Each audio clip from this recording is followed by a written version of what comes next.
حضرت عبداللہ ابن عباس رضی اللہ تعالی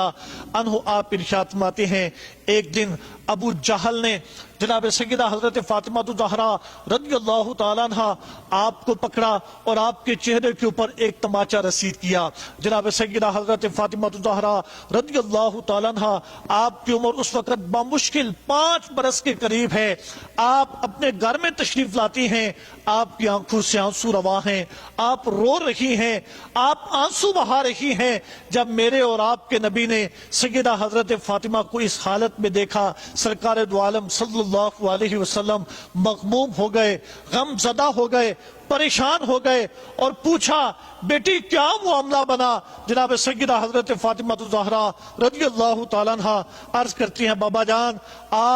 آج جناب ابو جہل نے میرے چہرے کے اوپر تماچا مارا ہے، تھپڑ مارا ہے، اس بنیاد پر کہ میں آپ کی بیٹی ہوں۔ گرامی قدر حضرات، اس سے یہ بھی پتہ چلتا ہے کہ بیٹیوں کے ساتھ برا سلوک کرنا یہ ابو جہل کا طریقہ ہے، اور بیٹیوں کے ساتھ اچھا سلوک کرنا اور ان کے سروں کے اوپر چادر رکھ دینا یہ میرے نبی کی سنت مبارکہ ہے۔ گرامی قدر حضرات، ابو جہل نے جب حضور کی بیٹی کو تماچے مارے، کریم آقا جناب محمد مصطفیٰ صلی اللہ علیہ وسلم آپ نے ارشاد فرمایا اے میری بیٹی فاطمہ، تو ایسا کر، تو اپنے میرے چچا جناب ابو سفیان کے پاس چلی جا اور ان سے جا کے یہ سارا معاملہ کہہ۔ آپ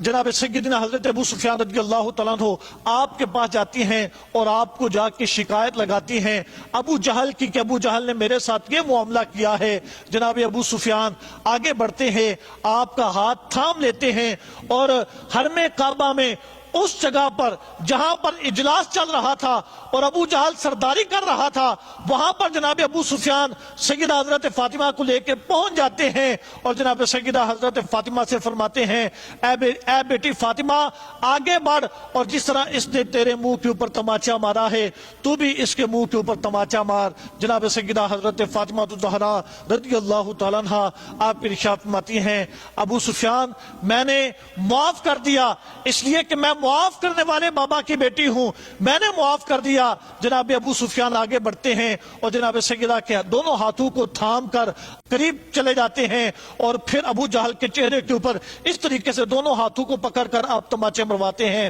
حتیٰ کہ جناب سیدہ حضرت فاطمہ الزہرا رضی اللہ تعالیٰ عنہ خوش ہو جاتی ہیں، واپس حضور کی بارگاہ میں تشریف لاتی ہیں اور سارا واقعہ حضور کی خدمت میں بیان فرماتی ہیں۔ تو حضور اکرم صلی اللہ علیہ وسلم آپ نے دعا کے لیے ہاتھ اٹھا دیے اور دعا کی کہ یا اللہ میں تیری بارگاہ میں دعا کرتا ہوں، التجا کرتا ہوں کہ تو جناب ابو سفیان کو نہ بلانا، تو انہیں اسلام کی دولت سے مالا مال فرما دینا۔ اور پھر یہی وجہ ہے کہ